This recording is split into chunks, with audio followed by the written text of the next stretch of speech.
Welcome. Happy to see everybody. There's Madison. Hello, hello. So I know people are going to be popping on. We've had some internet woes here locally, which I think has impacted quite a few people in the Charleston area, but someone was saying that it might actually be statewide. So that's fun. I was actually at my house and ran home, ate real quick, put the kids to bed, and then I was logging on for the webinar. And I had no internet. And I'm like, oh, great. I'm just hosting a webinar in 1 hour. No big deal. So I got in my car and drove to one of my offices. And thank God there is internet here at the office. So I am connected. Woo! But it was, I'm like, I don't think my hotspot's going to cut it for tonight. So I'm in a little bit of different environment. So it's all good. I'm happy to see everybody, or at least everyone's names. I know everyone's hiding out. That's cool. We'll give everybody a couple more minutes to get started. There's some new names, new faces, which is really great. I'm happy to have everyone. So I just want to give everybody a couple minutes.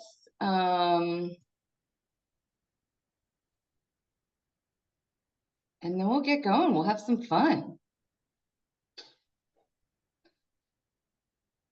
If anybody wants to chime in, feel free. Otherwise, I can, just keep chatting. Anybody do any fun cases? I'll chat. I was just going to introduce Spencer. I was happy to see Spencer on here. He's one of Hey guys, what's up? Logan shared this with me yesterday along with Gray and Grant. So we're the incoming class next year. So I said, yeah, sure, I'll come on and check it out. Well, welcome, Spencer. Happy to have you. One of my co-residents was named Spence, not Spencer, but Spence. Like actual legal name was Spence, not Spencer? Yeah. Oh, okay. I think it was a family name, so I don't know the exact story, but I never met anyone named Spence before, but there's the one and only Spence T. Gibbs. So he's I'm called Spence regularly by friends, but yeah, legally Spencer. Okay. Nope, he's a Spence, but well, awesome. I mean, I think it's 8:03, so we might have the crew. If anyone joins in a little bit later, of course, they will be welcomed.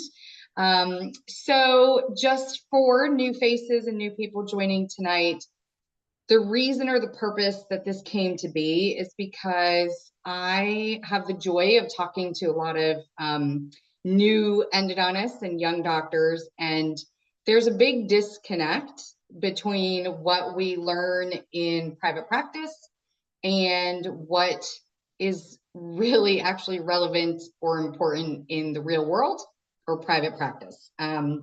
So we learn a lot about files and irrigation and technique and literature, and all of that's important, and not disregarding that. That's how we get our foundational knowledge and skills. But, when you get into private practice, there are so many other things that we really need to be considering to be successful in our careers. And I felt like there wasn't really a great resource for y'all. And so when I was having conversations with some young doctors, there could have been some better questions or better engagement. And so I was hoping to kind of fill that gap. And I thought, hey, a webinar seems pretty easy to accomplish. And so this is how this has come to be. So my goal is to have a webinar series that targets questions that I do receive from people, topics that are really important that I don't think are covered in residency. And I'm open to suggestions. So if there's something that you are just, hoping to learn more about, I can absolutely create a webinar about it, because I'm incredibly passionate about the business of endodontics and private practice and practice management. I think that's really fun and I enjoy it a lot. So I would be happy to do that. So we're going to get going here in a moment. Tonight, we're talking about maximizing our schedule, which is incredibly important as we talk about our career and success in private practice. So I'm going to just kind of dive into a presentation. I do have Lisa on with me. Lisa, give us a wave. So Lisa is my right hand. I like to call her my extraordinaire in practice. She does all right and left sometimes. Yes, let's be honest. And so she's going to be with us to help kind of guide letting people in, as well as governing some questions that you might have. So if you have questions, please feel free to put it in the chat.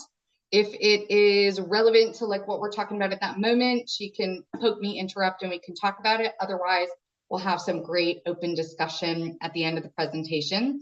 So we'll dive in, but this is intended for you. So if there is something that needs clarification or needs a little bit more time, let me know. All right, so we'll get started. So I'm going to share my screen here.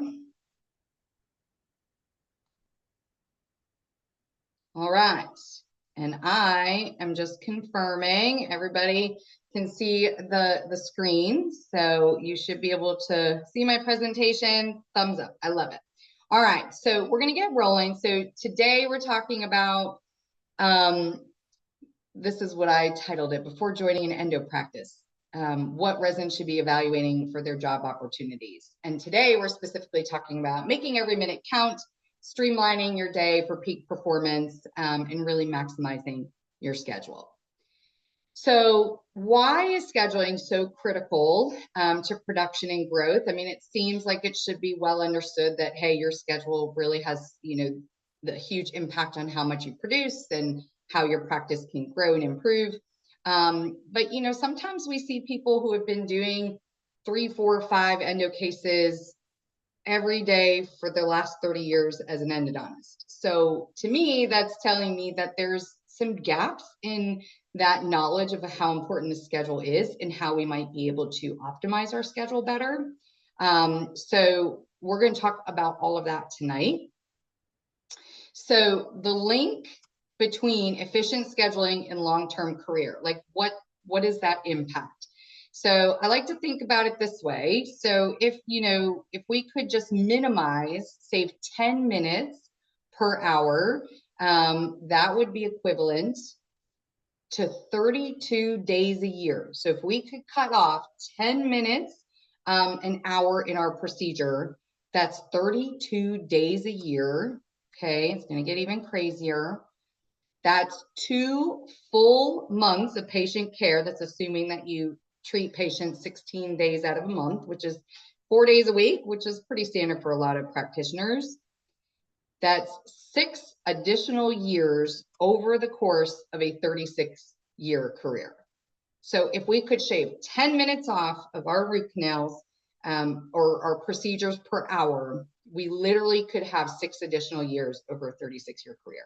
When I first came across this, I was like, what? So there's a lot of room, right? There's a lot of room for improvement. And of course, if you could even shave 5 minutes, you can half that, right? But still super incredible and relevant opportunity to increase our schedule. So the very, very, very, very important thing that I think no one is taught about is to do time studies. So in my opinion, time studies are the foundation of scheduling. So instead of just having this knowledge of, or just this belief, oh, I can do 4 cases a day. Like people just like whole numbers. They like to just, throw out numbers. But what does that really equate to on your schedule? So you really need to understand the time for your procedures. So taking control of your schedule begins with your time studies. And so I'm going to talk a little bit about how to do this, but it's really imperative to find out how long it really takes you to complete a particular task, because what we believe it takes us and what it really takes us is not always one and the same. And there's this funny little thing called Parkinson's law, which is a law which says that work expands to fill the time available for its completion. So if I say to Lisa, hey, Lisa, I have this project I would love for you to get it done for me in 3 weeks. And I give a deadline in 3 weeks. Guess how long it will take Lisa to do that project? And I'm not picking on Lisa because Lisa's so on it, but I'm saying everybody, if I assign a task, 3 weeks would be what it is. Now, if I said to Lisa, exact same project, hey, Lisa, I'd love for this to be done in 3 days. Guess who's going to have it done in 3 days? We work within these time frames that are allocated either by somebody else or for ourselves. So Parkinson's law is one of these things where if I tell myself it takes me 2 hours to do a molar root canal, if I have 2 hours, undoubtedly, somehow we fill that space and we do a molar root canal in 2 hours. But if somebody says you have an hour and a half to do the same procedure, it's subconscious, but our brain, we're working faster. We know we have something else coming up, and all of a sudden we can do a molar in an hour and a half. And so Parkinson's law is really powerful because if we just create this block schedule and we just put it and fill in the bubbles each and every day and never test those blocks, then we're going to just do the same procedure, same time, for our career, which of course, as our career grows, we should be able to become more efficient. So that's what Parkinson's law is. And so completing the time studies for our procedures is what we can do to ensure that we're actually maximizing our schedules and not just fulfilling a schedule that is created for us. So time studies are as simple as they sound. They are to measure your average procedures. And so this can be, I have assigned it to my assistant to do. You can have just literally a pad of paper. They keep a pen next to it and they're just jotting down start time, end time of procedure, or they could have a stopwatch or use their phone. I mean, the logistics, you can sort out what works best for y'all. But what are we tracking? We want to track everything that we do on a routine basis in the practice. So our diagnostic evaluations, we want to track that. How long does it take us to look at the cone beam, assess it, interview the patient, do our sensitivity testing, present our diagnosis and treatment plan, and dismiss the patient? Like, how long does that take? Now, of course, the reason we're doing many, many, many people and many teeth is because there are going to be short consults and longer consults, right? So some people are going to have more questions. Some people it's going to be in and out. So you need to take a big pool, right? Lots of data to come up with a true representation of how long it takes you on average to do a diagnostic evaluation. And then of course, we're going to extend our time studies to our root canals. It only makes sense to divide it between anterior, premolar, and molar based off of our anatomy of our teeth. So doing many, many, many time studies, and then you can get some averages of, okay, a premolar actually takes me 48 minutes to do on average. And then you have some data that you can create your schedule with. So root canals, retreatments, if you're doing enough surgery, that's a wonderful thing to track as well. And then we also want to track our assistant time. So when we talk about our schedule and how much time should be allocated, we're often assigning tasks to our assistants. They take the cone beam, the PA, they do the interview with the patient. There's a lot our assistants do for us, which alleviates our time with the patient. But it is relevant to know, okay, it takes my assistants about 15 minutes to do the workup before I go see the patient, so that's all factored into the schedule that you create. So timing your assistants should be very important. And then we need to repeat these studies every 6 months. So, a lot can change over 6 months, especially if you're paying attention to your efficiency and you're trying to improve your timing with cases. So it only makes sense to repeat these time studies every 6 months, because you might realize that in 6 months, you could cut 10 minutes here or there, and we saw how much that can impact things. So time studies are very important. As your time studies in residency are going to be very different than private practice, because you'll have dedicated assistants in private practice. But I certainly don't think it's a bad thing to start timing yourself in residency, because there's a little thing where what gets measured gets done, right? And what gets measured can get improved. And so if you're focusing on your time, and this is not about working fast, this is not about flying through cases, this is just about being cognizant of how much time it's taking us to do something, and is there a more efficient way to do it. So time studies are super, super important. And then once you have your time studies, then you will build out your schedule based off of time studies. So this is a snippet from our TDO scheduler, and I just picked a blank day. And so you see me on the left in purple. So I do 7 cases. I have 7 blocks per day. And then I also do a consult at the exact same time as a treatment start. And I do that very intentionally because while the patient for the treatment is getting numb, I can take that 20 minutes or so that they're getting numb, and my assistants teaching them about the dental dam and getting them a warm blanket and doing all those things. I can then be doing a consultation and, kind of knock it out. I do not like to start a case and leave. And of course, this is all going to be personal preference. So what works for me might not work for you. But I don't love to be in a tooth, leave the patient with the dental dam on, go do something and come back. I just think it disrupts efficiency. And I don't think patients love to be left there with their mouth open in a dental dam. So once I get the dental dam on, it is start to finish. I'm not leaving that room. And so that's why I do the consults at the same time. And then the other advantage of having a consult at the same time is that in the rare circumstance that the person in the treatment spot does not turn into treatment, we have a consult at the same time. So who knows, maybe the consult does need treatment and we could convert them into a treatment and salvage that treatment time. So that's why we do that. It has worked very, very efficiently in my practice. You'll see my associate doctor, Dr. Umbach, he's a fantastic provider. His schedule's in blue, adjacent to mine. It's a very similar outline, but he does 6 cases per day. And that is just where he's at and where he feels the most comfortable. In my practice, it is expected that every treatment spot is filled. So, that's kind of a conversation, a bigger conversation as to how we accomplish that. But every treatment spot is expected to be filled. If that means they have to pull people forward from other days, whatever that means, my team, their number one goal each and every day is to have a full treatment schedule. Not as concerned about consultations or evaluations, as those can fluctuate. And then you'll see this is an example of, I think this might have been Thursday, Friday, I don't know. Anyway, it doesn't really matter. But a day recently where I looked at the schedule at the end of the day. And so every day we start with this and we have all the bubbles filled in and we have our morning huddle and we talk about what's going to happen today. But we all know that endo is a flexible emergency-based practice, right? So what was on the schedule might not necessarily stay on the schedule, or other things might be added.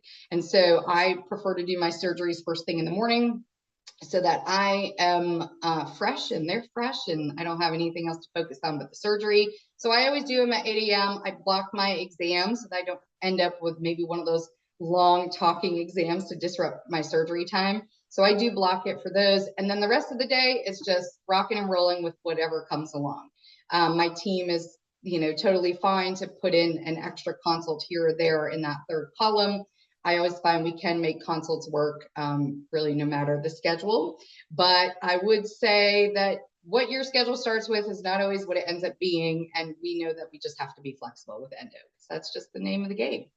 And we should never, ever, ever say no, right? So if an office calls and they say, I have a patient, the answer is yes. Because if you're in endo practice and we aren't saying yes, they're going to stop calling. They're going to call another office. So you have to learn to manage your schedule in a way that that flexibility can happen. Now, did this schedule happen overnight? Of course not.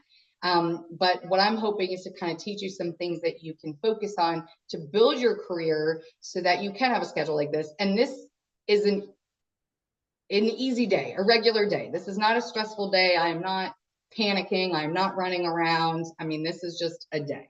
And so I always joke that the patient care is the easiest part of my day, right? And so, your careers will come to that, but you have to focus on creating some efficiency over time. So how do we design the optimal schedule? So we have to adjust as efficiency improves. If you really can do more than 3, 4, 5 cases a day, you should, right? You need to adjust. You need to push yourself to become a little bit uncomfortable in order to become comfortable. So every change we make in life, whether it's adding another case to the schedule, or changing a flow in practice, it's going to be uncomfortable for a period of time. But you have to embrace the discomfort. You have to become comfortable being uncomfortable, or else you're not growing, or else you're just staying in this happy little bubble, and you're not pushing yourself to do better or to do more. And so, yes, there's going to be a little bit of pain at the beginning of those changes to your flow, but then you will find that you adapt and you can do it and it becomes comfortable again. So making sure we're adjusting when there's room for efficiency. If we do adapting for new technology or workflows. So if you say I'm buying a laser or whatever it is, like you really need to build that into your schedule because there's a learning curve for technology, right?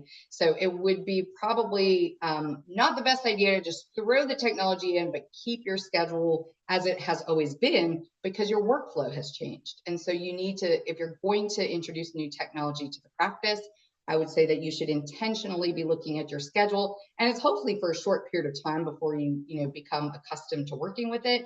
But you should be very cognizant because otherwise you'll get stressed, and then all of a sudden the laser sits in the corner, right? Because you didn't grant yourself the time to work with it and learn with it before you got stressed and maybe moved on from it. So I would say making sure if you're going to adopt new technology that it's planned for strategically. I might say let's rethink some lunch breaks. Me personally, I mean, I got momentum, right? Like I am rocking and rolling through the day. You saw my schedule. There is no lunch hour. I personally function better that way. I find if you tell me like, take an hour time out, I am just like losing momentum. I start to get tired, and then you got to get back into the cases. Personally, that does not work well for me. Some people are all about the lunch break.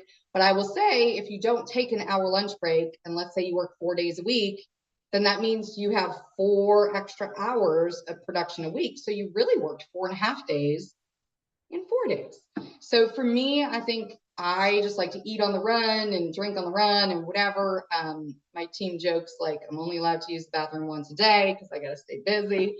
But that's what works best for me. I like to be rocking and rolling. And I don't know, is a full hour lunch break really necessary? So, and then of course my team, we say, hey, you're adults, talk to each other. When you need to take a break, take a break. Like I'm not governing your biological needs during the day. So they know to just kind of keep running, but then they don't have to, clock out for a break or anything like that. They just work through the day. So it works out really well for us. In our practice, it's really, really important to know the next open treatment spot. So in our practice, we talk about what is the most important appointment on the schedule. And some people might, say, oh, the emergency spot or the 8 a.m. or I don't know. People have different answers. And the true answer is your next open treatment spot. So I should be able to walk down the hall and look at any member of my team, whether front desk, clinical. Hey, Grace, when is our next open treatment spot? And she'll be like, oh, it's next Monday at 2 p.m. Like that is how ingrained this is because we need to know where we're putting potential next treatment if it's not emergency. We need to know, is there an opening that's coming up quickly that we need to work on as a team? So everybody in the practice should very much know when the next open treatment spot is.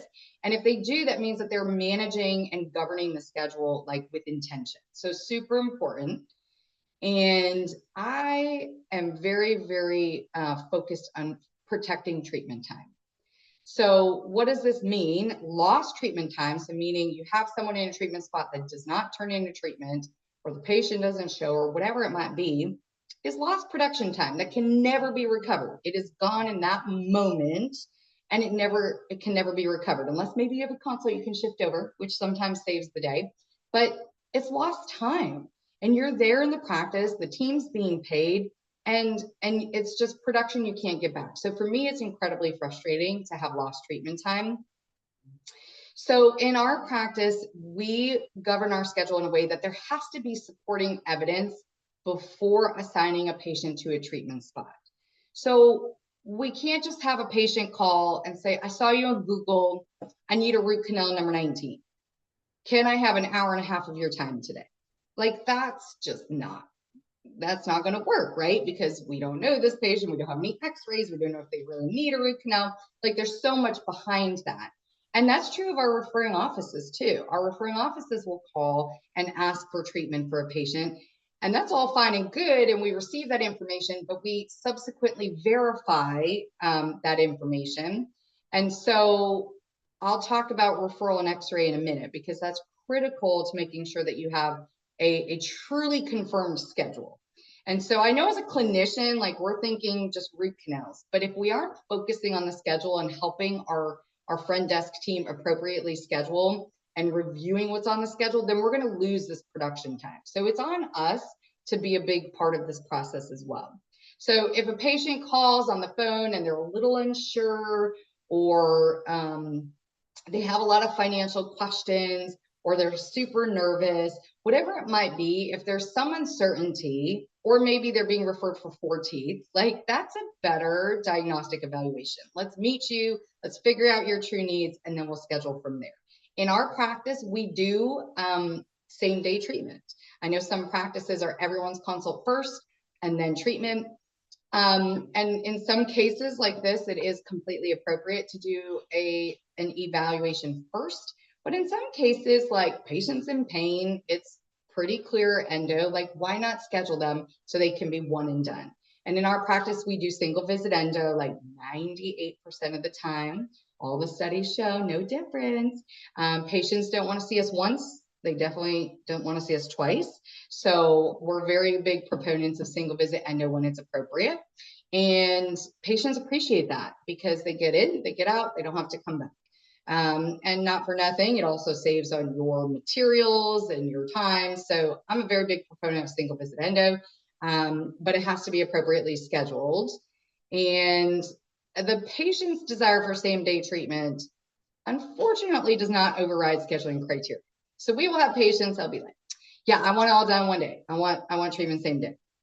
And sometimes we can absolutely accommodate that based off of the information that we've obtained, but sometimes we cannot. And so, you know, unfortunately, the patient's desire for what they want doesn't dictate the schedule. And that can be very hard for a team member because they're like, well, they said they want, and that's great, but unless we have the supporting evidence, you know, we have to protect the schedule. So patient desire isn't top tier when it comes to how we schedule patients. So I alluded to obtaining a referral and radiograph. So it is incredibly important for our referral offices to be trained as to the why. Why do we need to send y'all a referral? Why do we need to send you a PA? Like, aren't you going to see them? But it's because we're trying to govern our schedule with intention.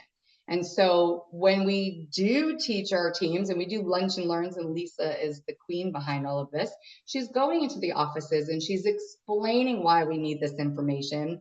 And it's really for the best outcome for their patient, right? We're trying to add value so their patient has an appropriate appointment scheduled and has a great experience at our practice.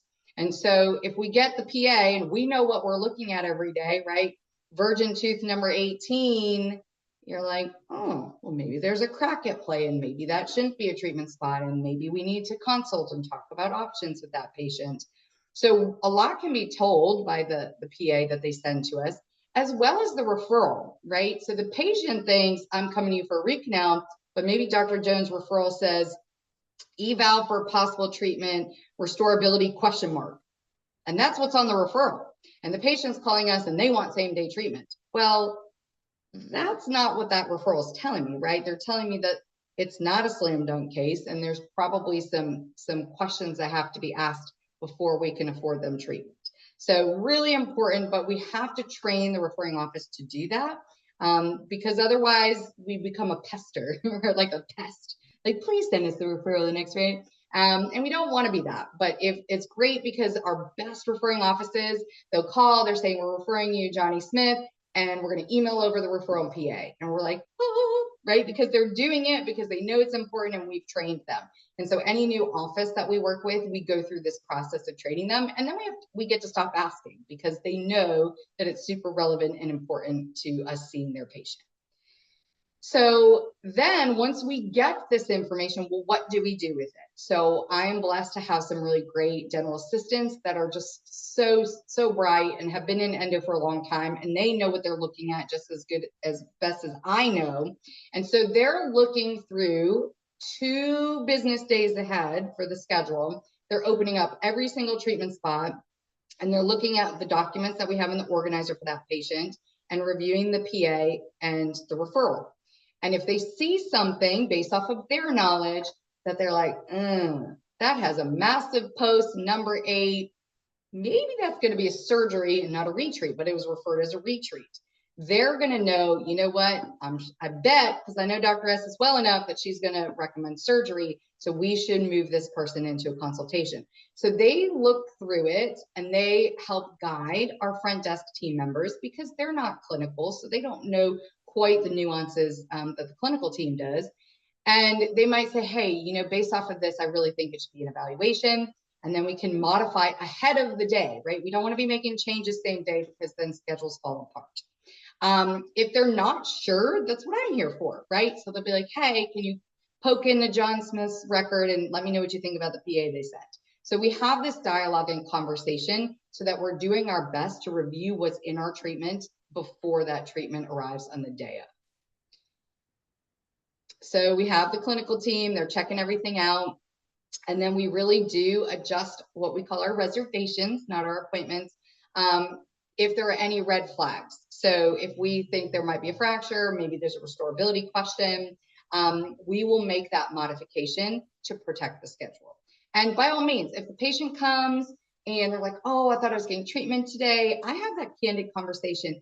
Yes, I understand that was the case, but you know, I reviewed your information ahead of time and I was quite concerned about X, Y, or Z. And I made the judgment call to see you first as a consultation.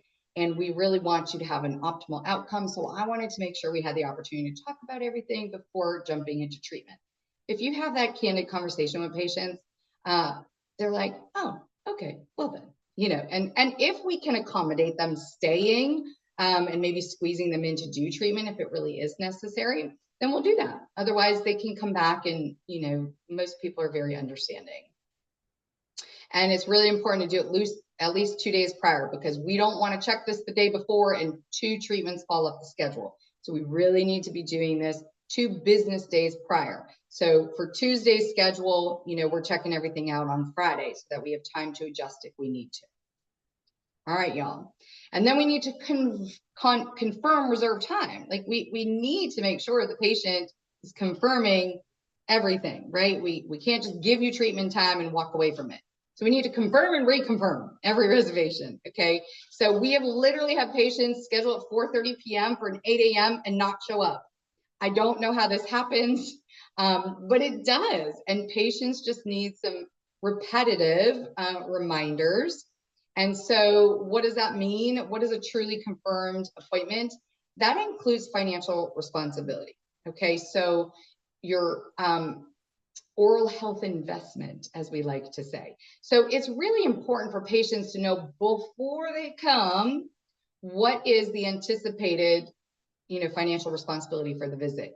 Because if we're putting you in a treatment spot and your out of pocket's $800 and you don't have it, then unfortunately we're not doing treatment, right? Like that's just not the way this works. If you go to Walmart and you fill up your buggy and you go to leave, you have to pay for your stuff. And that's true in our world too. And I don't know why dentistry, you know, and hopefully no one's going to join a practice where they don't make people pay their portion at the time of service, because we're specialists and they come to us once and then they go back to their GP. So if we don't get what is appropriately owed to us right up front, then what are the chances we do collect on that? So financial responsibility needs to be acknowledged prior to their appointment. So what does that mean? That means we need to obtain the patient's insurance information prior to the appointment. We have a fantastic insurance coordinator that is reviewing their insurance policy and coming up with their estimated treatment plan, communicating that directly with the patient. We typically do it via text message so people can see it in writing, and they have to confirm the financial responsibility. And then once that's confirmed, then we reconfirm the appointment time and the financial responsibility on the phone. So we do it multiple times, But in no world should a patient show up with an insurance card on the day of treatment. Like that is no. If you have ever waited on the phone to speak to an insurance company, you can be on hold for 30 plus minutes. So then your treatment time is being eaten up by someone checking their insurance benefits. And then, oh, by the way, after all that, they say, oh, no, I can't afford it. I'm going to get the tooth out. Like there is no world where that contributes to an efficient schedule. So I have heard of, endos working in practices like that, where they just tell patients to come in and they do financial stuff on the spot. That is not the way to have a productive schedule. So all of that needs to be done ahead of time. You will weed out tons of people who just really don't want to commit to the financial obligation, which is fine. There's always alternatives for patients, but it's really important. They need to know that ahead of time. No surprises when they walk in the door. They know exactly, we call it financial transparency, and patients really, really appreciate it. And then, of course, we're in the age of software, right? So our software can remind patients. This isn't my team that's having to do every little nuance for reminders. There's lots of automatic ways to do it. Texting is really, really, everybody loves texting unless you're, the 80-year-old patients, they don't want the text. They want you to call. But for the most part, texts are very well received because everyone checks their text routinely throughout the day. Now, if you cannot confirm to me via text, and then we do follow up and call, that you are coming for your treatment, then I am going to move you out of treatment. If you can't take 2 seconds to send a C to confirm that you're coming, then you're a non-committed patient. Like I have no clue if you're going to walk in or not. And I'm not gambling on you showing up if you can't communicate back with me. So a lot of practices just pray that their patients are going to show up if they don't hear from them. No, like we're not doing that. So 9 times out of 10, if the patient doesn't communicate back with us, they're not coming or they weren't coming. So we send patients, if we don't hear from you by, and it depends what time their appointment's at, but 24 hours ahead, if we haven't gotten a solid confirmation, we will say, if we do not hear from you by noon, your appointment may be modified or forfeited. I don't know our exact words. It's nice professional wording. And so if we don't hear from them by noon, we slide them over into a consult. We can always accommodate another consult. So if they show up, sure, we'll do the consult, and then we'll have that conversation of, yes, we didn't hear back from you, so there was somebody else in pain that we gave your appointment to, and it's on them, so they can't be upset about it. And then we put someone else in there, because I am not governing my schedule based off of somebody else not being reliable or communicative. So making sure that, you have that in place, I think is so important. I looked back at Dr. Umbach's schedule over the last 12 months, and I wanted to know how many open treatment spots did he have in 12 months. And this was not like, you're just inevitably going to have a few people that fail appointments. Even with all the things you do, there are going to be a few. He had 13 open treatment spots in a year. And so that means 6 cases a day. Every day he's working, he only had 13 open spots. That is 1 a month for a year. I mean, that's amazing, but it's because we are so hyper-focused on the schedule, because your schedule is everything. And so we've come up with some really great systems and processes to prevent things to fall off or to have things not turn into treatment. So, when you're considering the practice that you will join, these are really relevant conversations to have. How do you design the schedule? How do you fill the schedule? How do you confirm the schedule? Are patients notated or informed about their financial stuff before they arrive? Are you going to fill my schedule before the owner doctor's schedule? I mean, these are all some really, really valid questions to ask, because guess what? Like, you can't just talk about a percentage of compensation and show up, because 50% of one treatment is one treatment, right? So like, if you're joining a practice that isn't really ready for an associate, or thinks they're ready, but they want you to build the practice, or whatever that might be, you need to have some very, very intentional conversations about scheduling, because there are some owners that, okay, I'm going to fill my whole schedule and you can get some leftovers. That's certainly one way to look at an associate doctor. I think that's short-sighted. I actually prioritize my doctor's schedule ahead of my own. Because what is a happy associate? A happy associate is a busy associate, right? And so if there's going to be a slow day or something like that, I'll take that hit because I want to keep them happy. I want to keep them productive. And I look at it that way because I want a long-term relationship with my associate doctors. So really relevant questions to ask when you're joining a practice, because percentage of compensation is important, but a percentage of what is even more important. And then we talked about confirming. Oh, sorry. I was just going to say, speaking of questions, we have some awesome ones rolling in. We are going to get to these towards the end. But while we're talking about the modification of maybe a patient had a treatment, they did not confirm, and then we're moving and modifying that visit. Miss Madison had a great question saying, how do you manage an upset patient that doesn't get same day treatment, and we want to make that patient happy and their general dentist happy. So I figured it would be good to touch on that a little bit because we are modifying these visits, or maybe their case has been looked over by our team and the patient wants that same day treatment. So your thoughts on that? Yeah, that's a fantastic question. So what it comes down to is learning how to explain and some very intentional scripting with these patients. So how we word things, how we discuss these things with the patients is very important. And so, your team has to learn to get some confidence because it's not going to be you on the phone. Your team has to learn how to handle these situations. And in our practice, we have a lot of scripting and scenarios and role playing and things that we do to help prepare the people who answer the phone for this. And sometimes the front desk team might not know. And so the clinical team is brought into the conversation. And so, hey, Madison, can you hop on the phone and talk to Miss Jones?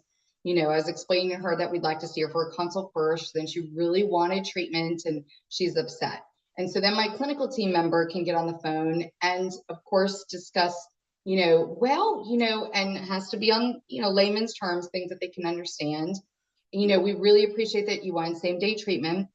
We did review the information that was provided by your general dentist, which included an x-ray. And Dr. Estes had a couple concerns on the x-ray that she really wanted to discuss with you prior to moving forward with treatment. We can't dive into the details with the patient, but then we always follow that up with, ultimately, we want you to have the very, very best long-term treatment outcome. And so we want to ensure that a root canal is needed. We want to allocate appropriate time to get it done. And if you do need it, we will do our very best to accommodate treatment as soon as possible. So it is a little bit of tact. It's a little bit of learning how to talk to these patients and explain the why, and, answering their questions as best on the phone. Sometimes it's, we really need to take that three-dimensional image to see things a little bit more clearly, so we don't have that information. So you have to learn the scripting. And, for the most part, patients are accepting. It's always funny to me that the patients who squawk about treatment come in and I actually recommend extraction in some of those cases. And we're like, right? So, it's all about just being compassionate and training your team how to have those conversations. And maybe it's a clinical team member who's better suited to have it and not your front desk team member.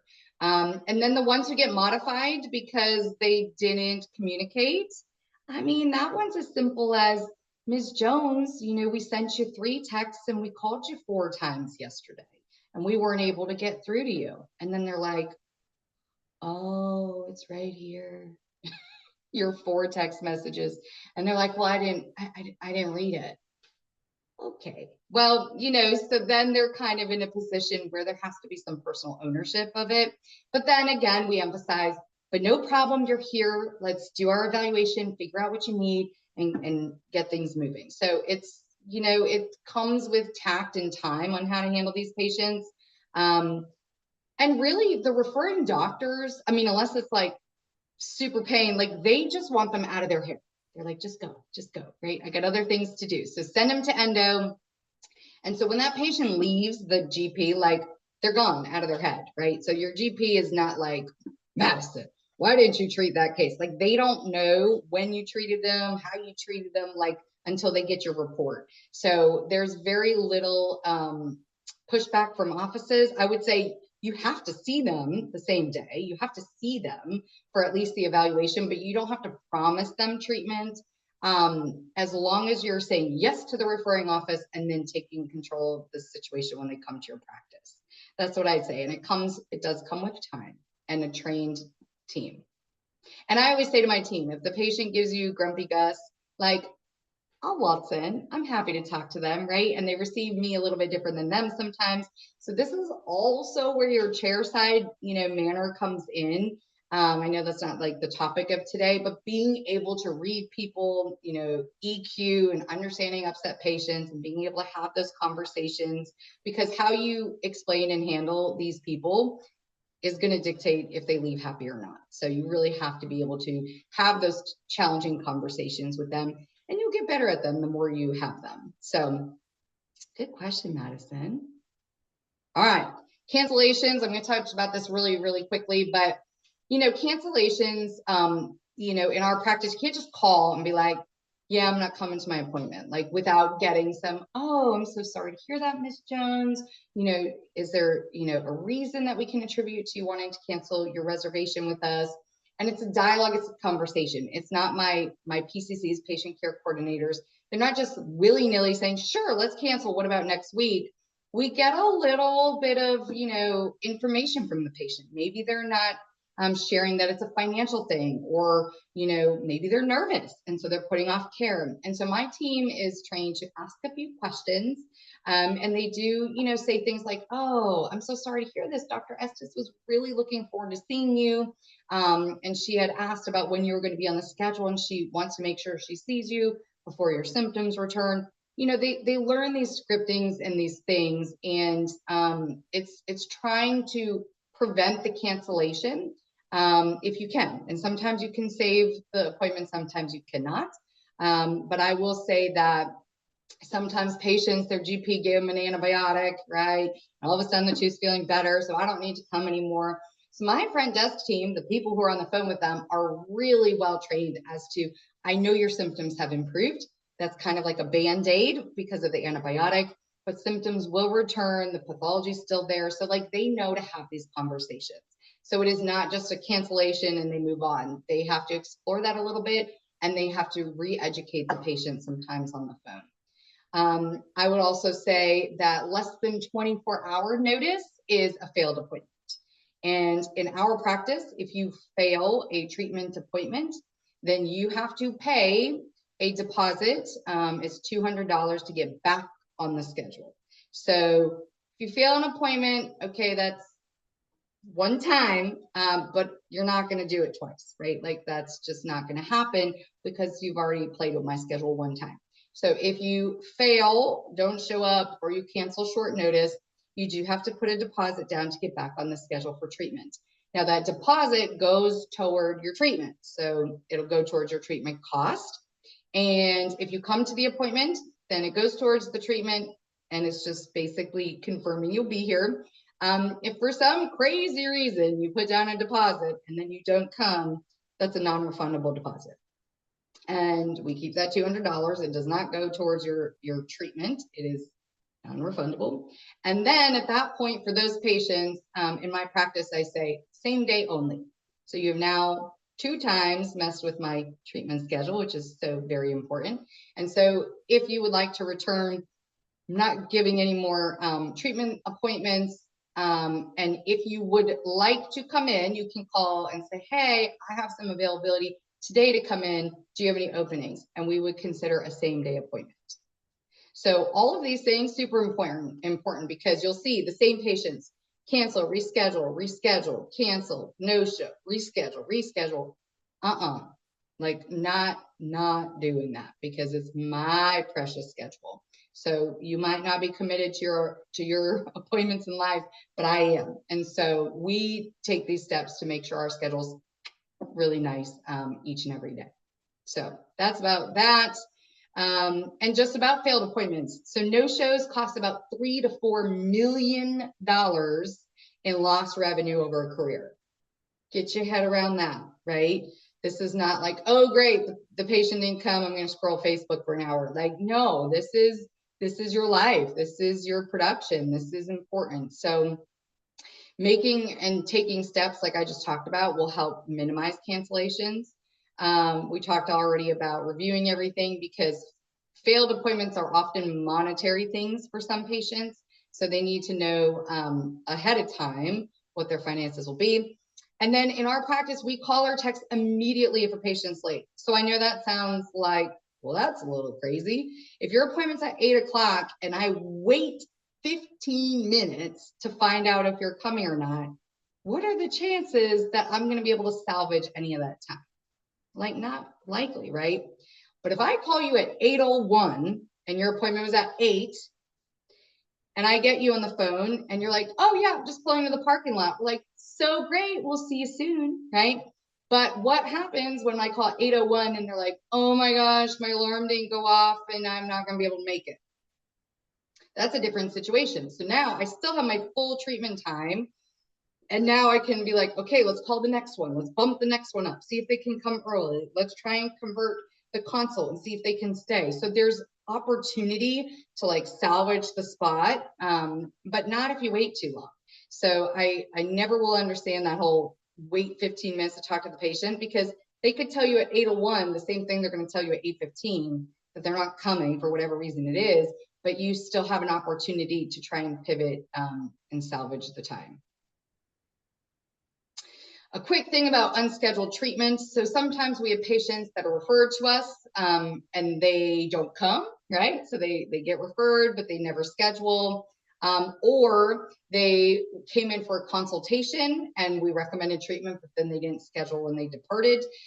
So we really have to track this, because a lot of practices don't really monitor this type of unscheduled treatment. And it's important and relevant, because what if it's kind of a slow part of the year for your practice and you're having a few open bubbles that you're having a hard time filling? Like, you want to be able to have a list to go to call people to say, hey, Dr. Estes recommended a root canal for you back in August. We really wanted to see if you would schedule. And so, having a list of go-tos to fill your schedule is always really important. If you have a hole, here's just like a little tidbit. If you have a hole in your schedule, guess who you call? The retired older people. I mean, they just love their appointments. They're happy to come in early. They're easy peasy. So those are like our go-tos to like fill the schedule, because they have a flexible life and they're happy to help usually. Or we also create a list when we schedule patients of, if we have something come available sooner, would you like us to call you for a sooner appointment? And then that way we have a list of 4 or 5 people that, yes, they wanted to come in sooner if we could. And so that's who you're calling first to fill these gaps as they present in the day. But yes, for the patients who have never committed to scheduling treatment, we keep a nice log of all of these patients. We do routinely call and text these patients. We technically do, I think, 3 texts and 3 calls before we're like, okay, that patient's just maybe not interested. But we do our due diligence to try and get them scheduled. And then if they haven't committed to any treatment or scheduling, we do send a follow-up letter or email to the patient to say, hey, if you change your mind, we're here, but also to the referring office. Thank you so much for sending us Mr. Jones. We have not been able to schedule him after multiple attempts, and we'd be happy to see him if he changes his mind, something along those lines. But then we're communicating with the office that we received your referral. We appreciate your referral. We have done our due diligence to try and get the patient scheduled, but we haven't been successful. And then when they have that communication, when Mr. Jones goes back for his cleaning in 2 months, they're like, hey, we sent you to Endo. Did you go get that root canal? And then maybe that reinvigorates the conversation of him returning. But unscheduled treatment is a little gold mine that people should not overlook when we're talking about maximizing your schedule. And so for my PCCs, they do 3 to 5 patient contacts a day. They have a spreadsheet basically where they're being accountable for making these calls and texts per day, because if you're not working it, then all of a sudden no one's called patients in months. So you have to be on top of it, and everybody has to play their part to make sure this list is active. And then even 1 extra scheduled patient a week. I mean, that's great, right? So it is something that doesn't have huge returns, but even the small returns are rewarding.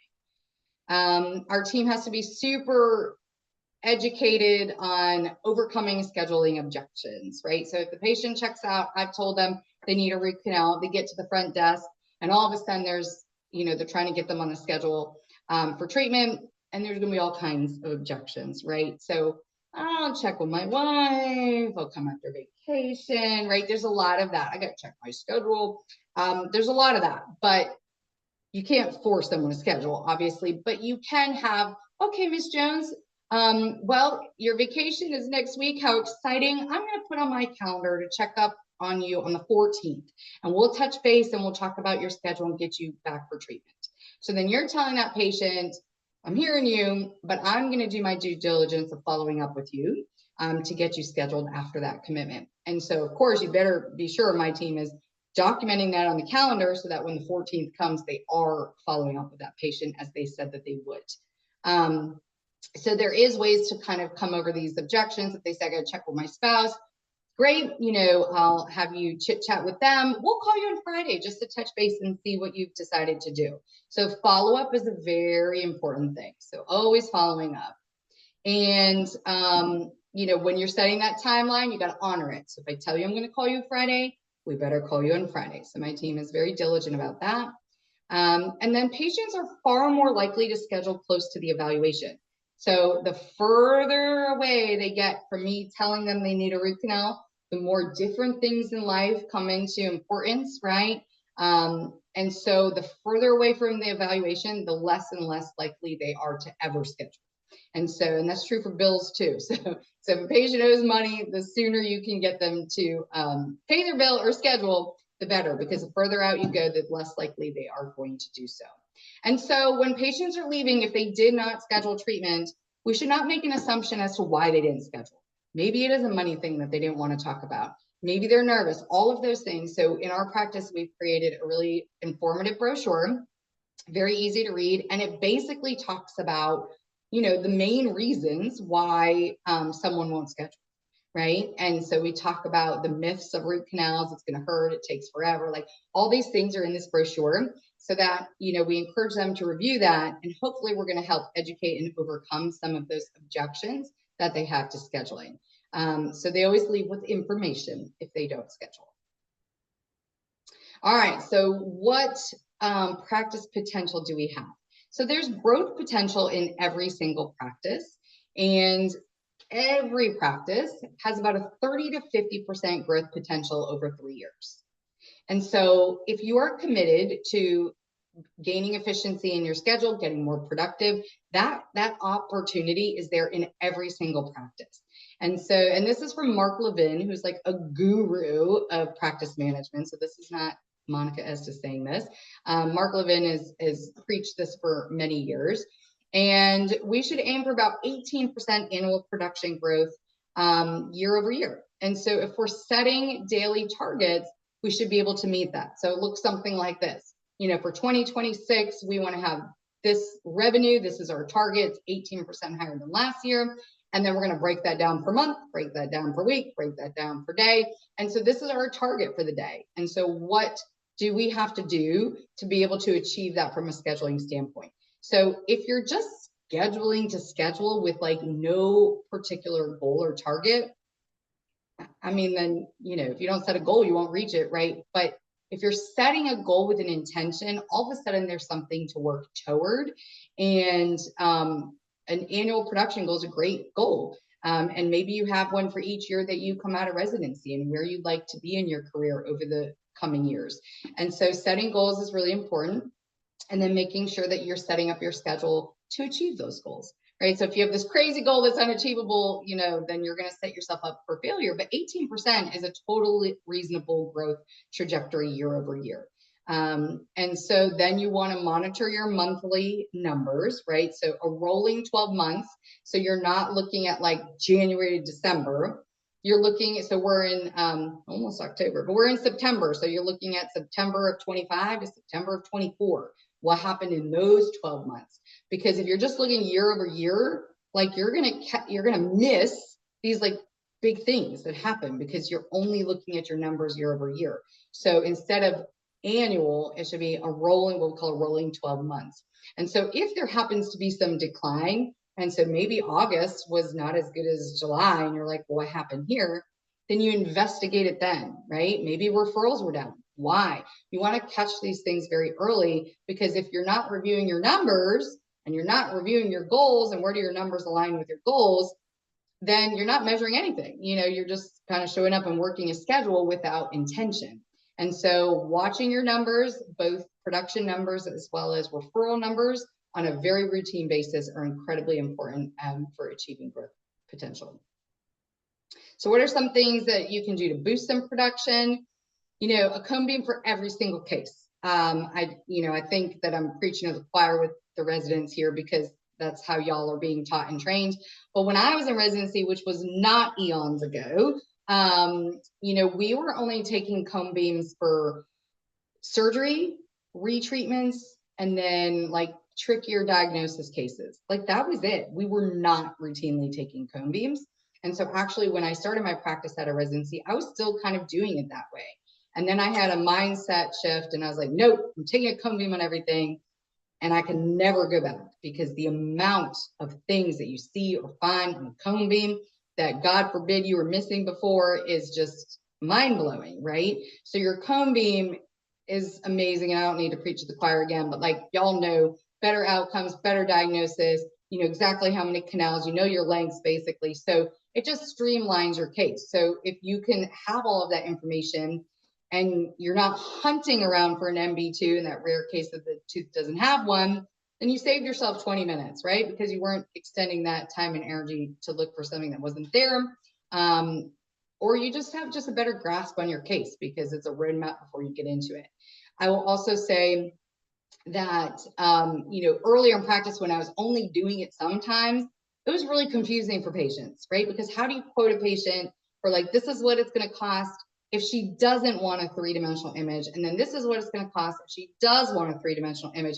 It was like just icky, right? Like it's just hard to have that conversation, and I didn't really know what I wanted until I saw the patient. And so I found that to be just confusing and not very clear. And so now every single person gets a cone beam. It's a no-brainer. It's the first room they go to when they come back clinically. So it's great for workflow. And then also I have found that the Merida, which is best, has the scout pan before it takes your small field of view image. And so on that scout pan, we're looking around, right? We're not just looking at the tooth they're sent for, we're looking everywhere. My clinical team is trained to take an additional scan if they look and they see something that looks like pathology, because they look at pathology all day. So if they see a tooth that has the little dark apical lesion, they're going to take another scan. And so, oh, by the way, yes, Ms. Jones, we're going to treat number 19 today. But, we looked at the image and we saw something on number 31.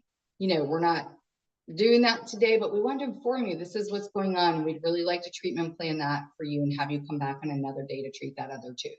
So there you go. You're identifying pathology, preventing symptoms, which we know will come at some point. And then we are putting something else in our schedule for the coming weeks. So it's like a win-win-win. So I find that the cone beam is just a game changer for current cases, as well as identifying other pathology. Worst case scenario, the assistant takes the cone beam on something they thought looked whatever, and it looks great. So then we get to say to the patient, oh, great news. That root canal you had on number 31 is looking really great. So you're giving good news. We know that the radiation is no big whoop. So like it's big benefit, minimal risk. So that's a great way to boost your production. And also you're, presenting yourself back to your referring dentist as, I'm not just, robot looking at one tooth. I'm a part of the overall treatment plan. I care about the patient's overall health. I'm identifying other pathology. I'm very thorough, right? So all of those things come across to them. So I find additional pathology every single day, all the time. So it's a very, very common thing. And so at Endo, strong scheduling isn't just a management, it's part of our culture, and protecting your doctor time, energy, and excellence. And you really have to believe in the importance of the schedule, and know that you can join a practice where there's efficiency and balance. You can do 8 cases a day, maybe not overnight, but you can do that and still have a nice, flexible, easy day. And so that's how we practice every day. And it's totally possible. And if you had asked me when I was in residency that I'd be doing 8 cases a day, I mean, right, you can't even fathom that in residency. It's just too much. But I promise you, it is totally doable, where you are doing your time studies time and again. You're increasing efficiency. You go from 4 cases to 5 cases to 6 cases, you know, and you're just learning how to become more efficient. Your team is so efficient. Your team loves to help, right? So if there's something that you have an eager team member that wants to assist with, maybe they want to put on your dental dams for you. You know, maybe they want to do all the post-op instructions with your patient, like whatever it is, your team is eager to make your life easier. And so if you can learn to offboard some things, like we don't have to hold everything. We can have our team support us. We can delegate and elevate, right? Our team feels way more empowered when we involve them in things that are important, right? Like patient's cavit fell out, they can place it, you know, all these things make them feel really valued. So if you learn how to use your assistant, and I know residency is tough with assistants, right? Some people have none, some people have one. I don't know. But when you come out into the real world, you know, as a practicing endodontist, you should have 2 assigned assistants to you as a provider. I have 2, and I can maybe use 2.5 sometimes, but like, you know, you should be assigned in a practice to have 2 full-time assistants, because you can't increase your efficiency if you're being slowed down by sterilization, setting up the room. Like you need to have just systems where that is just rocking and rolling, and then you can focus on your efficiency. So you should ask that question as well when you're considering a practice. How many assistants will be assigned to me? Because if you're only going to have 1, that's going to slow you down for sure, because you need to really have 2 to be super efficient. Woo! That was like a lot. But I did want to kind of get through it, like put it out there. I hope that there are some really great questions. I think there might be. And I am more than happy to answer them. Before I would love to get off the screen. So before I do that, I want to just announce our next webinar so that we can mark our calendars. But your schedule is not the only thing that should be considered when joining a practice. Our next topic is going to be private practice pitfalls. So mistakes every new endodontist should avoid. And been there, done it, right? Learned from it, got the t-shirt. You don't need to get it as well. So I am thinking through some of the things that we are not taught in residency that will happen in private practice, situations that you will just be unprepared for, conversations you might not know to have, those kind of things. So I'm putting this together as our next webinar. And as I said at the beginning, if there's a topic that you guys really want some more info on, you know, text me, email me, let me know, and I can consider it for a next webinar. So that is going to be on Tuesday, November 18th at 8 o'clock. And we will send you an invitation so that you can register for that one. So I'm going to come out of this so that I can maybe see some faces, if there are any faces out there, and then answer some questions. So Lisa, what do you have? Oh my gosh, we have some really awesome questions. I think every single one of these is important.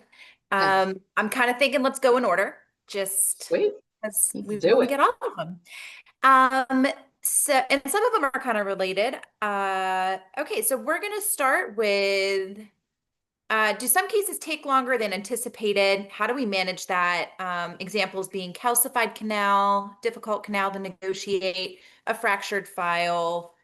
And then there's also a question about questionable restorability that kind of relates into that as well.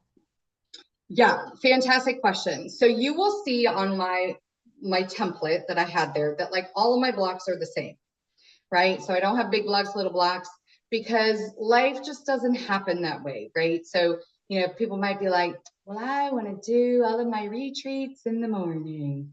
Well, that's great, but Ms. Jones doesn't get up before noon. Okay, so like you can have these little, I want to do, I mean, surgery is my only exception, but it's pretty rare. But like some people, you know, are just have these unrealistic expectations for how to template their schedule. And so I have found that it does not make sense for you to make a premolar block and then a molar block and then because life doesn't work that way, because what if the time that you want to do that procedure just doesn't work for that patient? Or even if you mixed it up per day, like life doesn't happen that way. So what I have found is that just one simple block just works best. Now, if I have a number 8, I don't know when I have a number 8, but if I had a number 8 that ever came my way and we're at the morning meeting and I know the number 8 is going to take 20 minutes, then I say to my team at the morning meeting, hey, this number 8 is not going to take long. So this is a great place to put in an emergency, or we could add another consult here. So again, I'm always thinking about maximizing my schedule. So I'm not going to put a number 8 in an hour and 15-minute block, knowing it's going to take me 20 minutes and just leave it like that, because there's a lot of missed opportunity there. And so my team is educated at our morning huddle about, hey, this is a great spot that we can maybe shorten this and put something else there. And so you'll get lucky sometimes with those short cases, but then of course we're more concerned about the really hard cases, right? The ones that are going to take some time. And you know, if for some reason you were able to get the PA and recognize at that moment in time that the case was going to take you a lot longer than you might anticipate, then maybe you give yourself 2 blocks, right? So you block off 2 blocks in a row to give you that longer time. Or I like to, if I'm doing, you know, I do a lot of 2 teeth in a visit because patients are like, I'm here, can't we just crank them out? And I'm all about that, right? That's efficient. But I also am not going to stress my whole schedule to accommodate that. And so for those 2 teeth or teeth that I know might take a little bit longer, I love to put them at my 3:30 spot, because it's at the end of the day. And so if I do end up running over, like, then I have flexibility because there's no one else waiting for treatment after them. So that's kind of how, if I can identify early on that it would take more time than usual, I love to maybe put them at the last appointment, or worst case scenario, a double block if you feel like that's necessary. If it's a same day thing and they just show up and they're there and you didn't have any knowledge ahead of time, then you're going to do your best, right? And what does that mean? That means that, are there going to be cases that you get into and you're like, I just need more time, and you do your best and you instrument and you medicate and they come back? Sure. I mean, that's going to happen. Do I want that all the time? No, right? So, but there are going to be cases where that's appropriate. You know, I will go back to the Parkinson's law. I don't know what to tell you, but I swear that if I know I have an hour to do a case, even if it's calcified, like somehow I'm able to do it, right? And you gain your confidence and you gain your efficiency. And the more cases you do, you're going to learn how to treat those calcified canals better. So just because they're calcified doesn't mean it needs to take twice as long. You're going to have more comfort with your file system that you use. So you're going to be able to increase your efficiency. Is it going to take longer? No doubt. Other things I do is, like, I know my schedule. So like, I'm working on this really hard number 3. I'm still searching for MB2. And I just heard my next patient come through the door, right? And I hear the door. I'm like, darn. Okay, so my next treatment's coming. So I know, you know, because I know the times, right? It's going to take about 10 to 15 minutes for them to check in, do their paperwork, sign consents. And then it's going to take my clinical team 15 minutes to work them up, do the cone beam, all of that. And so in my mind, even though the appointment time maybe only has 10 minutes, because I've done all that thought in my head, I'm like, I really got like maybe 25, 30 minutes left, right? So here's the thing. I'm not going to just wrap it up because it's 1 o'clock and the appointment's over. If I think that I can legitimately accomplish the case, I might run into the next appointment by like 20 minutes or so. But if I really legitimately think if I can finish it, if I just kind of push through, then I will do that. And so what I'm most concerned about is that next patient never thinking they're waiting. And there's a very easy way to do that. That patient just has to keep moving through the funnel, right? So my front desk team, and then they go to the bathroom, and then my clinical team, like, right? So if they're moving through your practice, doesn't mean they have to be in my hands at the time of their appointment, but if they're kind of being, you know, moved through the flow, then they don't feel like they're waiting, if that makes sense, because they're not waiting. they're going through the process. And so I'm going to maximize every minute of what my other team has to do to try and finish this case. I never make anyone wait more than like 5 minutes. It stresses me right out. So we never, ever do that. And so the more you do for cases, the better you will know thyself. And I will know thyself to say, I got this. I need 20 more minutes. I can do it. And my team will come to me and they'll be like, Ms. Jones is ready. Appointment time is at 1 and it's 1:02 because they know I don't want them to wait. If I really need a couple minutes, I'll be like, seat them in 5 minutes. Because in my mind, I know, okay, so they got sat at 1:07 and then they're going to do the cone beam for 15 minutes. So it's just buying me a little time without having them sit in a waiting room thinking that they're waiting. So I know this is very nuanced, but as you do more and more cases, you will just kind of learn those little places that you can borrow some time, if that makes sense, if you think the case can be achieved in one visit. If it can't, then you close it up and you just have the conversation with the patient of, you know, your canals are really, really tiny and calcified, and showed them on the x-ray. And so I need a little bit more time and I'd love for you to come back. And if that's what you got to do, that's what you got to do. In terms of restorability, restorability. So, you know, my thing with restorability is that it's subjective, right? So like what's restorable to Dr. Riley and what's restorable to Dr. Corella are not the same thing.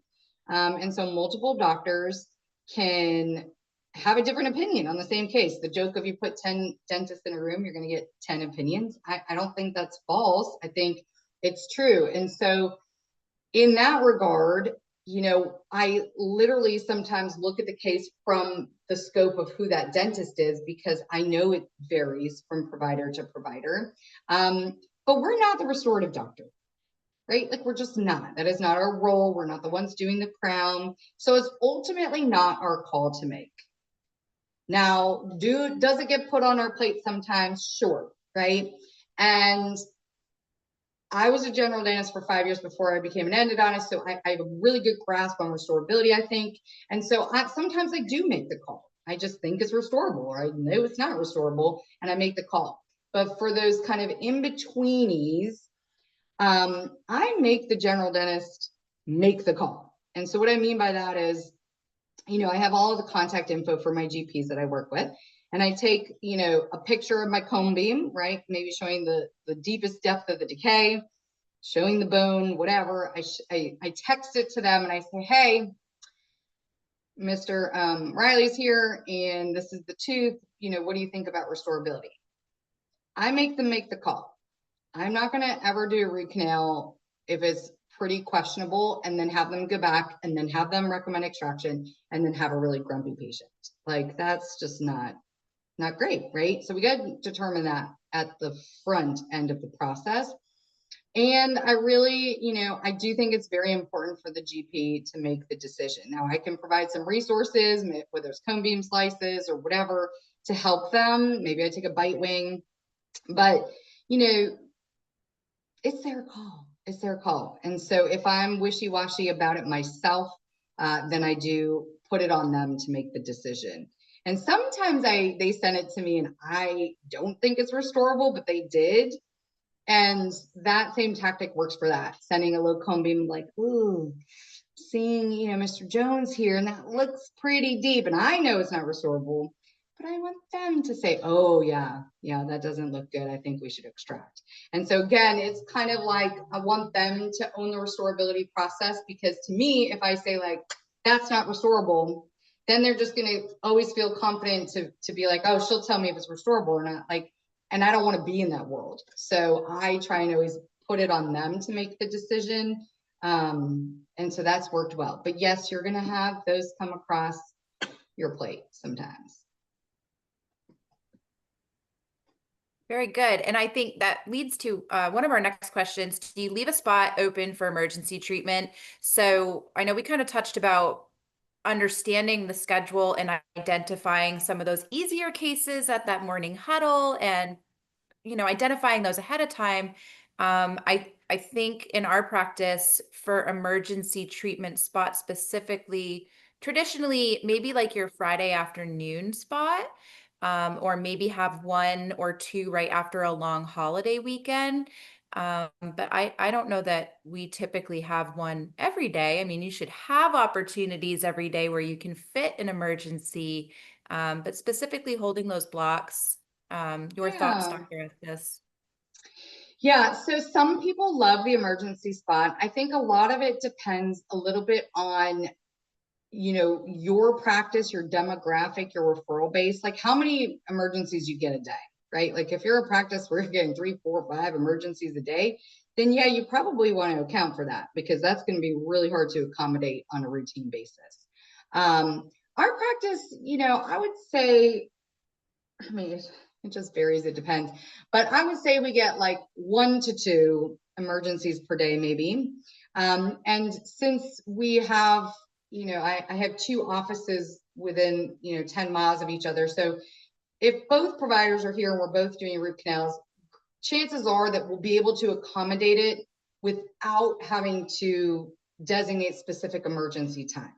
So in my schedule, my team will get the call, hey, we have an emergency. Where do you want us to put them? It's not, can we see them? It's, where do you want us to put them? And so they'll pop back there, and, or they'll radio to the clinical team and be like, hey, you know, Dr. Crane's calling and they have an emergency, tooth number 19, patients in 10 out of 10 pain, where do you want to put them? And so then we look at the schedule and we're like, well, this patient's a return, they're 22, they have big canals, that shouldn't take long. And then this one, right? So you kind of look at what you have and you determine the best place to put the patient. There might not be a perfect place, but you have to choose a place. You have to see the patient. It doesn't mean you always have to treat the patient, but you have to see them. Worst case scenario, you do a pulpectomy and get in there. I don't personally like to do that. If I'm going to get in a tooth, I'm finishing the tooth.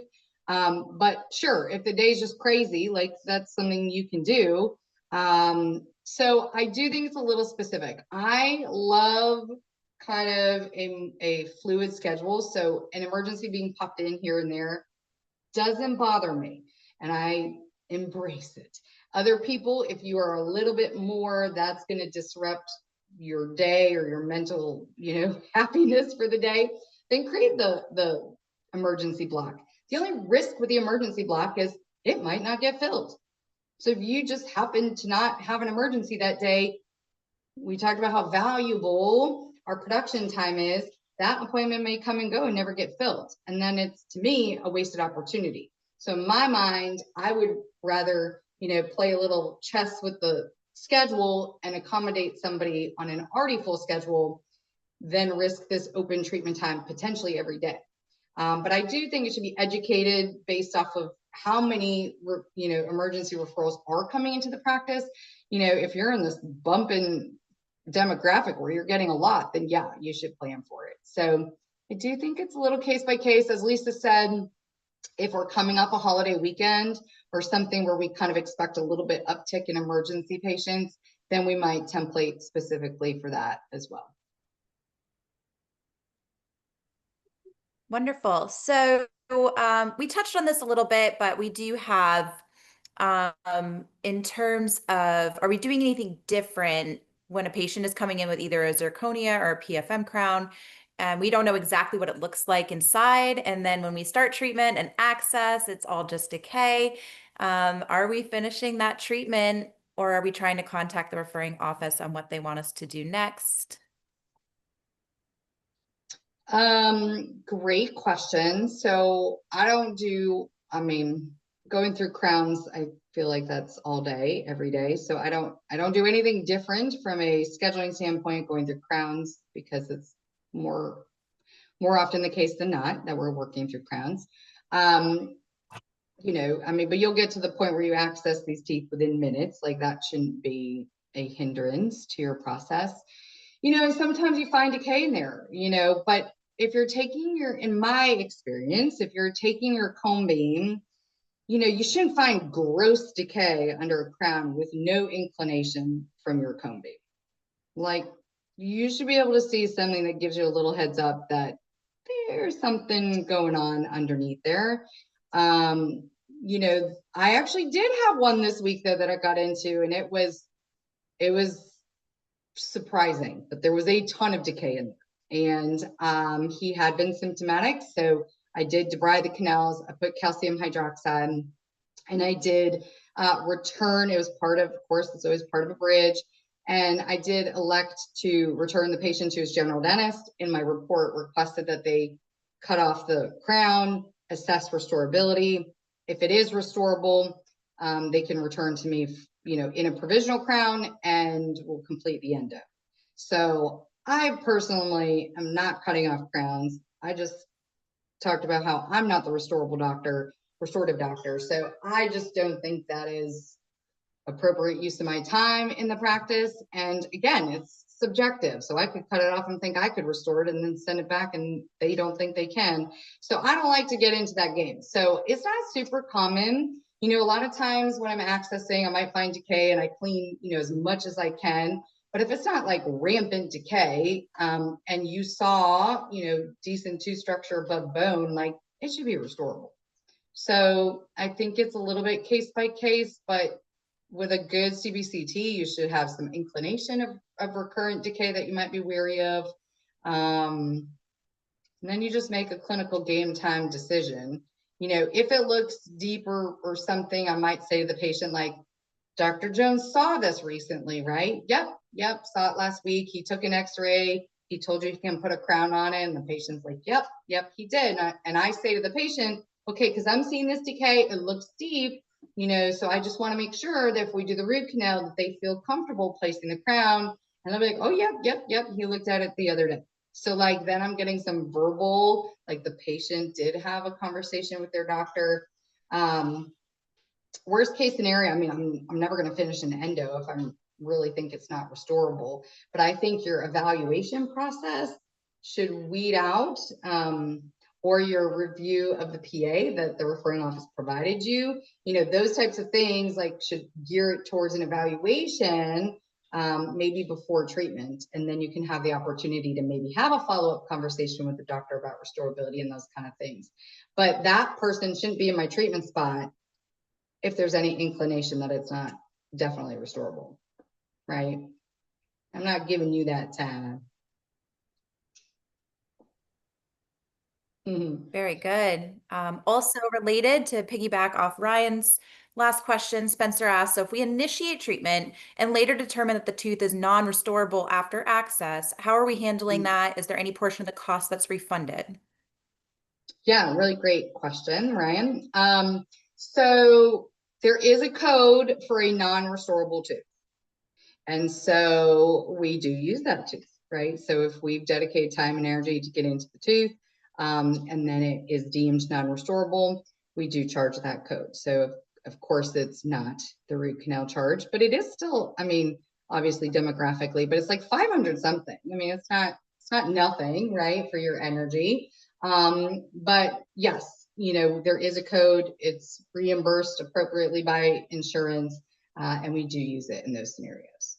And then the patient is informed, like, we plan to do that, but this, not, and they appreciate, right, that you did some work. And so I've never really had a patient push back on that at all. All right. So switching gears a little bit, how far out do we want our schedule to be booked? Yeah, that's it's a little bit of an age-old question, right? Like, if you're booked out too far, like, then you can accommodate as well. And, and then if you're booked out too close and you're trying to struggle to fill a schedule, I think a beautiful timeline is like a week to 2 weeks, I think is a nice endo schedule. Because if someone calls and they have some low-grade pain, if you tell them to come in a week, they're probably not going to be like, oh, a week. That doesn't seem too far out. And at the same time, you have, a full week schedule, so that if something does happen to your current or next day, there's some people to pull from. I think once you start getting a month or more out, then the further out the appointments get, the less, in my mind, did they wait for that appointment or did they go somewhere else? Are they truly confirmed because they scheduled it so long ago and now they've changed their mind? And so I think the sooner you can get people in is always best. I think a week to 2 weeks is a nice zone to be in. Now, of course, if you join a practice that's two-step endo, I mean, that changes everything, right? So they're seeing every patient for the most part back for a second visit. So that changes their schedule. They're going to be booked out a little bit more because they have everybody returning versus a schedule where it's one and done. So that would have to be factored in as well. Very nice. So we have how many operatories per provider do you need to make your schedule flow smoothly? And I think we touched on how many chairside techs per provider. Yes. So the chairside techs, I think 2 is a great number. I mean, I rock 2. They work hard. My girls work hard. So they work really hard to do 8 cases a day and 8, 10, 12 consults. Like my girls be rocking.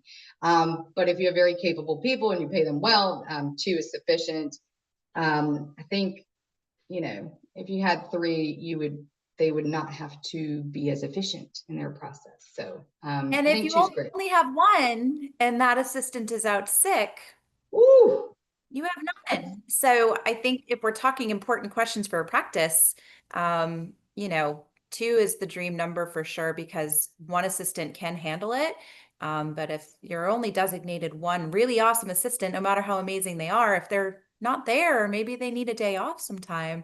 That's important to consider because it happens. Yeah, life happens. People get sick, and yeah, it's not a good day if you don't have an assistant. And you know, in my early career, I dragged in my husband Travis to assist because I didn't have anybody. And those days were terrible for both of us. So 2 assistants where it's at. Sure, if someone's sick, can you make it happen with 1? Yes, but it's stressful. And, you know, while I'm finishing up a case with an assistant, the other one's working the other one up. So, I mean, you got to have everybody flowing together. In terms of chairs, that's a wonderful question. So 2 treatment rooms, so 2 microscopes, 2 treatment rooms is what I use for that schedule I showed you. So I'm just bing, bing, bing, bing, bing. Every other treatment is every other room. So you can be incredibly efficient. I can't be in more than 1 tooth at a time. And I don't, like I mentioned, I don't like to potentially be in more than 1 tooth at a given time. So there would be no value in investing in another or 3rd microscope if it's just you, right? You know, if there are multiple providers, that's a whole different conversation because then you guys are sharing microscopes potentially.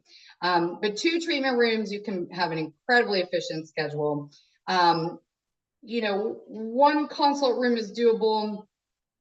I do also like another consult room, you know, because then you're doing a suture removal, you're doing a consult, you have the emergency, you have a place to put them. Like, so I do find that that's a happy place, 2 and 2. Now, if you have a much, you know, less busy schedule, then I think you could do 2 treatment rooms and 1 consult room very efficiently.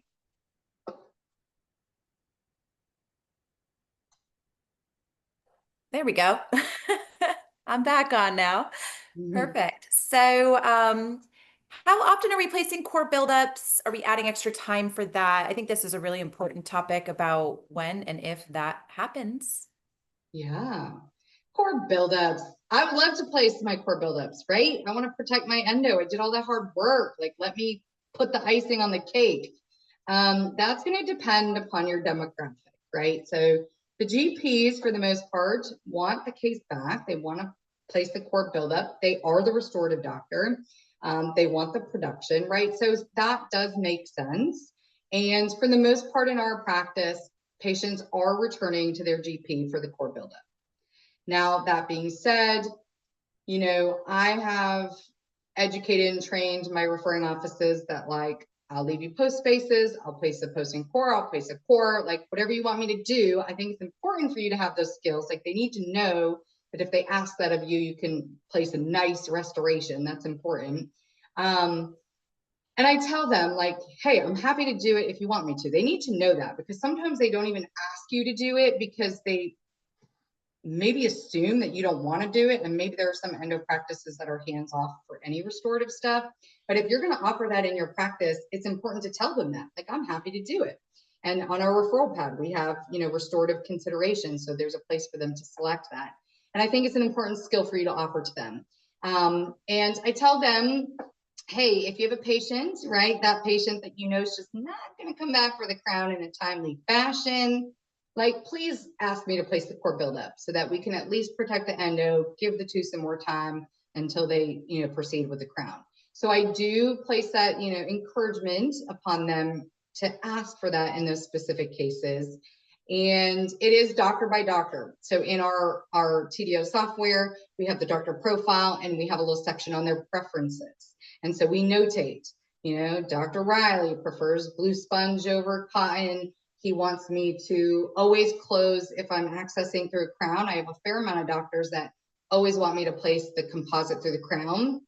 I mean, my accesses are like so tiny that, like, why not? Why not finish it? I'm right there. It's going to take 3 minutes versus putting in, blue sponge and cavit. They have to make another appointment, go back to their dentist. Their dentist has to fish out my blue sponge for 10 minutes and then not use a dental dam and put the composite, right? Like, it doesn't even make any sense, really. So I have started to educate in my referral base, certainly my best referrals, like, hey, I'd really love to make it easier on the patient and you. I'd love to place the composite through a crown.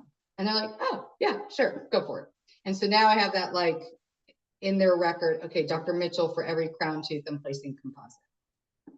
So, yes, so that is a slow build, right? Like, if you want to do more restorative work, then you have to teach your referring doctors that you can do it. And this is what, and then when you do it, it better be pretty, right? Like, you better place a nice core buildup, because then they're never going to ask you to do another one. So you have to do it well. But if you can prove to them that you do it well, then they're going to be like, hey, you know what? And I find that, sometimes I get the doctors that never ask me to place it. They have this crazy subgingival, blah, blah, blah. And guess what case they want me to place the core buildup on? That one, that's the one, which is fine, right? Which is fine. But yes, you need to be talented in your restorative capability, especially if you're going to want it to be a practice builder. And in my practice, if a patient is self-referred, and so maybe they found us on Google, maybe they found us via insurance, or maybe they were referred somewhere else, but read our 1,500 beautiful 5-star reviews and said, no, I want to go there and not where my doctor sent me.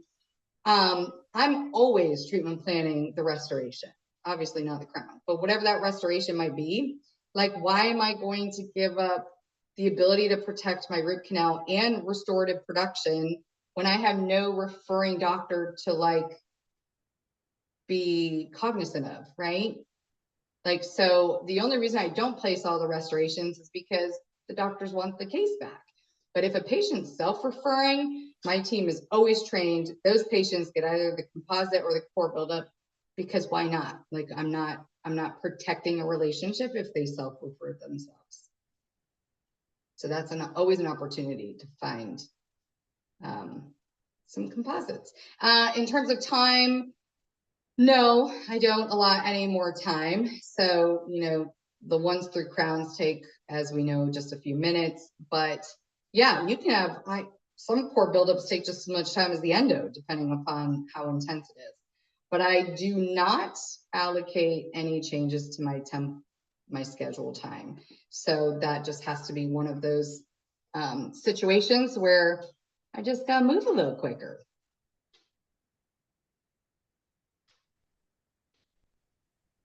Okay, great. Ooh, this is fun. How much time do you spend charting in TDO, Dr. Estes? Oh, do we have to talk about it? Okay, so I don't do any charting. I'm going to start with the disclaimer that TDO is launching AI notes. So based off of what you click in the different tabs and sections of TDO, they're launching an ability for an AI report to be generated, for you to send to your doctor. So it got launched very recently, like last month or so. So we have not embraced it yet. I think that they're working through some kinks, but that is probably shortly to come. So in my, in TDO, we have all kinds of templates that I have written and designed and put there so that my assistants are just clicking the appropriate note template for the case. But like the case is just never number 4 presents irreversible. Like to me, I don't know. Maybe I go down rabbit holes and find too much other stuff, but like my note is very rarely just single tooth and this is what we found and this is what we did. There's a lot of additional pathology found. There's maybe the patient expressed interest in an implant at site number 19 and was encouraged to speak with you about that further. Like there's all these little things that I find. So I happen to be a very extensive note taker. Like my documentation is a little novel. And it just is what it is. Like it's who I am, and it's a lot, right? So some people have these teeny tiny little notes. I mean, it's a legal document for me. I want to make sure I'm clearly communicating with the referring doctor. So I do spend a lot of time on notes. They laugh at me because during the day, like I am just in a tooth at all times. So there's no note writing during the day. So I know like Dr. Umbach, my associate, he's like an early bird kind of a guy. He gets up at some crazy hour and he gets to the office early at like 6 o'clock and does all of his reports from the day before. And that works for him. I tend to find time, you know, sometimes it is a weekend. It can be a sad state of affairs, but I find that it takes me about an hour to write reports for each day of the week. So if I treat a patient 4 days in that week, then it's going to take me a solid 4 hours to send all those reports. So that's me. I mean, if there's one thing I could like shorten in my life because I spend way too much time on that, it is note writing. But it's a really important thing that we do. And I think delegating it and making, you know, the other thing is like, is all the spelling right? Is the grammar right? Did they use restoration and not filling? Did they accurately put the surface? Like our assistants are great, but I catch things all the time when I'm revising their templated note because they're just not a doctor, right? They're not the provider and it's not their name at the bottom of the report. So I feel really passionate about making sure it is on point. So I do spend a whole lot of time on that. So too much time is maybe the answer. Did we lose Lisa? Where'd she go? Oh, Lord.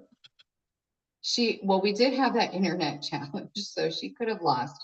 But I can scroll down here and see what we have. Sorry that she lost us. I'm going down. PFM crown.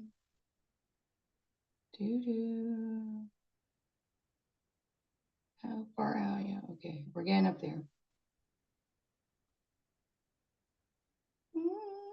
Okay, charting in TDO. I got it. Okay, so I think I'm on point with this. All right, so can you show us what your referral pad looks like? I sure can. I don't know if I have it in here immediately, but we can, I can email you a copy of it if that's something that is helpful for y'all to look at.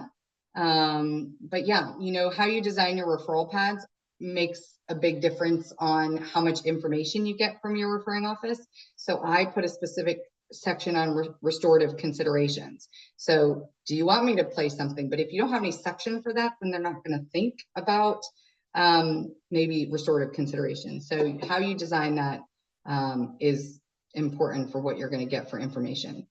Maybe a tough question, but do you have any small clinical tips of how to speed up RCT?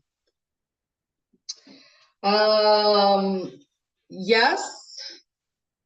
So I think one of the things that I do that like speeds everything up is I do a lot of shaping before I even get a working length.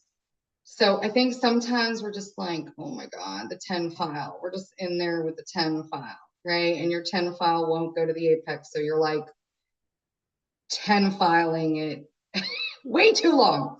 So, you know, I do orifice shaping. I use a lot of, I do like Pro Taper Gold. I'm also loving the Biomed Avalon Biomed files. I don't know if y'all worked with those, but so, you know, and it doesn't matter. It doesn't matter what file you use because it's just what works best in your hands. But I love to do orifice shaping and then, you know, your mid-root shaping. So whatever those shapers are. So for me, an S2 is like my workhorse. I love me an S2. I don't even use S1. I don't think it's relevant. I think it's too skinny, doesn't do anything. So I just go from my SX to my S2. And so based off of my comb beam, I know, okay, estimated length is about 19 millimeters. And so I will take my S2 to about 18. And then by that time, I've opened those canals a lot, right? So I've already done a lot of the hard work. Then I take my working length because now that 10 is going to dive right down there because I already did a lot of shaping. And so then I get my working length and then it's just a matter of doing a little F1, F2 action and I'm done. So I think earlier on in my career, I just did so much hand filing. And then you recognize that the reason your hand file is not getting to the apex is because there's so much calcification above it. So you have to open your canal to be able to get down it. So I think kind of going straight to like more shaping more quickly before worrying about exact working lengths can speed up your cases significantly. So that's a little tidbit. I'm sure I could think of more if I had a moment. All right.